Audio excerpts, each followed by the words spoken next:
आखिर ये कानून है क्या? क्या ये सही गलत के कुछ नियम हैं या फिर बस एक मशीन? आज हम जूरिस्प्रूडेंस के एनालिटिकल स्कूल को समझने जा रहे हैं। ये एक ऐसी सोच है जो कानून को एक मशीन के ब्लूप्रिंट की तरह देखती है। तो चलिए, इस जटिल थियोरी के पुर्जे पुर्जे अलग करके देखते हैं, बिल्कुल आसान भाषा में। तो आज का हमारा सफर कैसा रहेगा? सबसे पहले हम समझेंगे कि रूल्स और रूल्स का असली मतलब क्या है। फिर हम कमांड थ्योरी को जानेंगे। उसके बाद लॉ की सीढ़ी पर चढ़ेंगे और देखेंगे कि असल दुनिया में ये थ्योरी कैसे काम करती है। और आखिर में सबसे बड़ा सवाल, कानून एक मशीन है या एक मॉरल कोड? चलिए, इस बड़ी और भारी भरकम थियरी को समझने के लिए एक बहुत ही जानी पहचानी जगह पर चलते हैं, स्कूल। याद है स्कूल के दिन जब टीचर कहती थी, देखो रूल तो रूल है, इसे फॉलो करना ही पड़ेगा क्योंकि ये स्कूल अथॉरिटी ने बनाया है। बस समझ लीजिए, यही है एनालिटिकल स्कूल का सबसे बेसिक आइडिया। कानून इसलिए कानून है क्योंकि उसे किसी अथॉरिटी ने बनाया है। बात खत्म। वो सही है गलत है ये बाद की बात है। तो ऑफिशियली कहें तो एनालिटिकल स्कूल ये मानता है कि कानून वो है जिसका हुक्म सरकार यानी कि स्टेट देती है, और हमें उसे इसलिए फॉलो करना है क्योंकि वो ऑफिशियल लॉ है, इसलिए नहीं कि वो नैतिक रूप से सही है। ये बहुत ज़रूरी बात है। ये स्कूल नैतिकता और कानून को दो अलग अलग चीज़ें मानता है। अच्छा, तो अब इस आइडिया को थोड़ा और गहराई से समझते हैं, और इसके लिए हमें मिलना होगा जॉन ऑस्टिन से।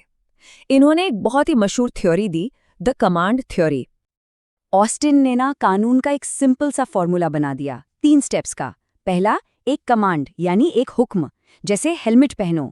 दूसरा, एक सॉवरेन यानी हुक्म देने वाला जिसके पास पावर है, जैसे हमारी सरकार।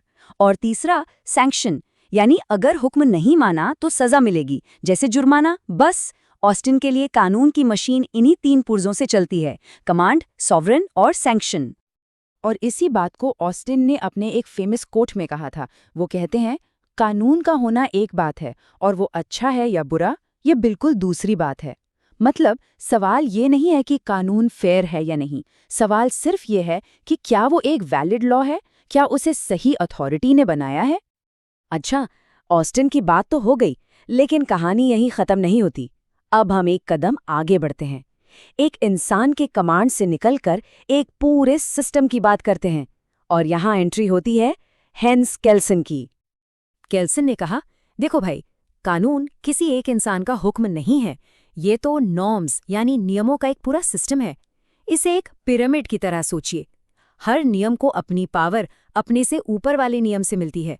ये ऑस्टिन के एक राजा एक हुक्म वाले आइडिया से काफी अलग और ज्यादा सिस्टमैटिक है। इस पिरामिड या सीढ़ी को देखिए, सबसे ऊपर टॉप पर है ग्रुंड नॉर्म यानी सबसे बुनियादी नियम। हमारे लिए ये है भारत का संविधान। सारी पावर यहीं से शुरू होती है।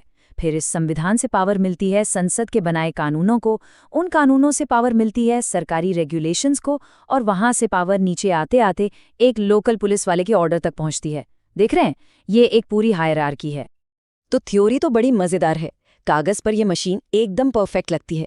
लेकिन असल दुनिया में क्या? जब ये थ्योरी हकीकत से टकराती है तो क्या होता है? चलिए अब इसकी पड़ताल करते हैं। और यहीं पर आता है सबसे बड़ा सवाल, एक ऐसा सवाल जो इस पूरी थ्योरी को हिलाकर रख देता है। मान लीजिए कोई कानून ऑफिशियल है, सारी प्रक्रिया पूरी हुई है, लेकिन वो सरासर गलत है, अनफेयर है। तब क्या? क्या फिर भी वो कानून है? इस स्कूल में सिर्फ ऑस्टिन और केल्सन ही नहीं थे, और भी बड़े विचारक थे, जैसे जेरेमी बेंथम, जिनका कहना था कि कानून का मकसद होना चाहिए ज्यादा से ज्यादा लोगों की ज्यादा से ज्यादा खुशी। जॉन ऑस्टिन को तो हम देख ही चुके हैं, कमांड, सॉवरेन, सैंक्शन। फिर आए एच.एल.ए. हार्ट, जिन्होंने कहा कि भाई सारे कानून हुक्म नहीं होते। और हैंस केल्सन, जिनकी ग्रुंड नॉर्म वाली हायरार्की हमने अभी अभी समझी। और ये सिर्फ थ्योरी की बातें नहीं हैं, इनका असर हमारी अदालतों में भी साफ दिखता है। देखिए 1950 का ए.के. गोपालन केस। यहाँ कोर्ट ने एकदम पक्का एनालिटिकल अप्रोच लिया, सिर्फ जो लिखा था उसी को माना। फिर आया 1973 का ऐतिहासिक केशवानंद भारती केस, जिसने बेसिक स्ट्रक्चर का आइडिया दिया, जो काफी कुछ केल्सन की हायरार्की जैसा लगता है। और 2018 के नवतेज सिंह जौहर केस में तो कोर्ट ने कानून के साथ साथ नैतिक न्याय की भी बात की। मतलब ये बहस आज भी जिंदा है। अब जाहिर है इस थ्योरी की कमियां भी हैं। सबसे बड़ी कमी, ये नैतिकता को पूरी तरह से इग्नोर कर देती है। इस हिसाब से तो नाज़ी जर्मनी के कानून भी कानून थे, क्योंकि वो अथॉरिटी ने बनाए थे। है ना खतरनाक बात? फिर ऑस्टिन की कमांड थ्योरी आज की डेमोक्रेसी में पुरानी लगती है।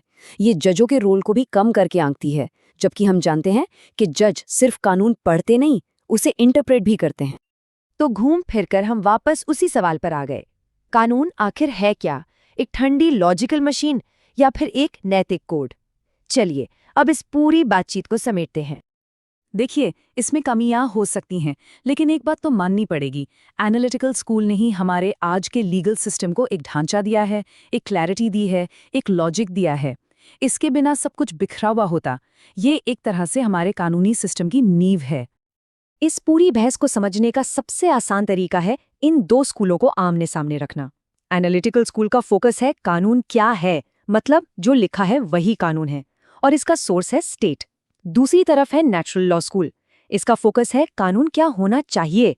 ये मानता है कि असली कानून नैतिकता या प्रकृति से आता है। एक इसकी बात करता है तो दूसरा औट की।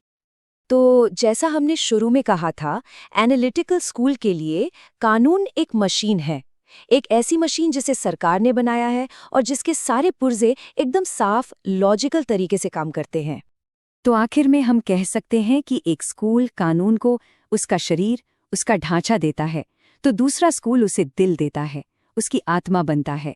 शायद एक अच्छे और न्याय से भरे लीगल सिस्टम के लिए हमें दोनों की ही जरूरत है। और हम आपको इसी सोच के साथ छोड़े जा रहे हैं, अगर कानून वाकई एक मशीन है, तो इसका मॉरल कोड, इसका सॉफ्टवेयर कौन लिखेगा? सोचिएगा जरूर।